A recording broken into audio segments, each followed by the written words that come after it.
किसी देश के दिवालिया होने के पीछे पहली वजह होती है उसके पास कितनी विदेशी मुद्रा भंडार और जरूरी सामान के भंडार का खत्म होना। जैसे घर में कोई भी व्यक्ति 1 या 2 किलो चीनी ही लाता है, लेकिन सरकार के पास चीनी का स्टॉक कितना है।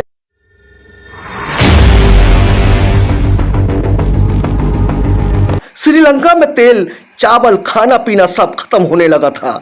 जब अर्थशास्त्रियों ने समझाया तो सरकार तानाशाही पर उतर आई।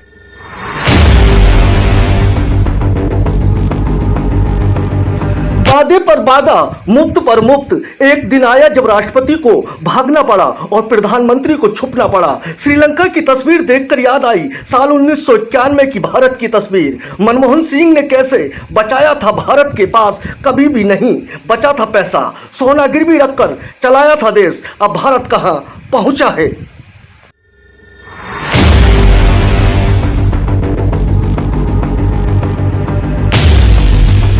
श्रीलंका की सबसे ज्यादा कमाई पर्यटन पर निर्भर करती है। सरकार ने लंबे वक्त तक दूसरे विकल्प नहीं संभाले। श्रीलंका ने कभी मैन्युफैक्चरिंग पर ध्यान नहीं दिया। बारिश के मौसम में पर्यटक कम आए तो कम कमाई। तो एक देश एक नीति से नहीं चलता। यही कारण है कि कोविड के दौरान श्रीलंका की कमर टूट गई और वहीं से उसकी खत्म होने की कहानी लिखी गई।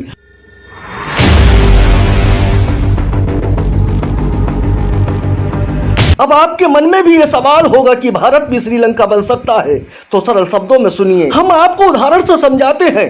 कुछ साल पहले दुनिया की फेमस और अमेरिका की नंबर 1 कंपनी टेस्ला भारत में अपनी कार बेचना चाहती थी, लेकिन कार चीन में बनाकर भारत में बेचना चाहती थी। कार की कीमत लगभग 70 लाख होती। नितिन गडकरी को यह प्रोजेक्ट फाइनल करना था, लेकिन उन्होंने पहला प्रस्ताव यही रखा कि कार भारत में बनाई जाएगी तभी बिकेगी, नहीं तो 70 लाख की कार में 70 लाख टैक्स देना होगा, और डील टूट गई।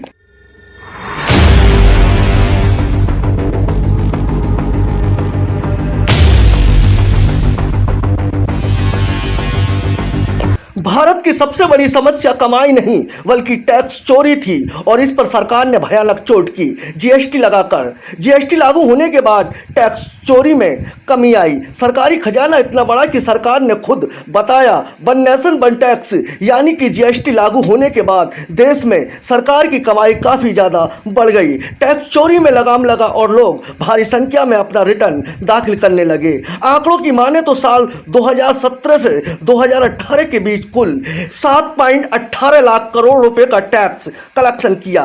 एक साल के भीतर ही इस टैक्स कलेक्शन में बड़ी बढ़त देखने को मिली। साल 2018 से 2019 के बीच देश में टैक्स कलेक्शन 11 लाख करोड़ के पास पहुंच गया। साल 2000 में टैक्स कलेक्शन 12.22 लाख करोड़ रुपए का हुआ। हालांकि इस बीच कोरोना वायरस आने के कारण अगले साल टैक्स कलेक्शन में गिरावट आई और साल 2020 और 21 में 11.37 लाख करोड़ रुपए का टैक्स कलेक्शन हो सका। मगर एक साल बाद फिर धीरे धीरे देश कोरोना वायरस संकट से उभरने लगा और साल 2021 और 22 में टैक्स कलेक्शन का आंकड़ा 14.8 यानी कि 3 लाख करोड़ रुपए के रिकॉर्ड स्तर पर पहुंच गया।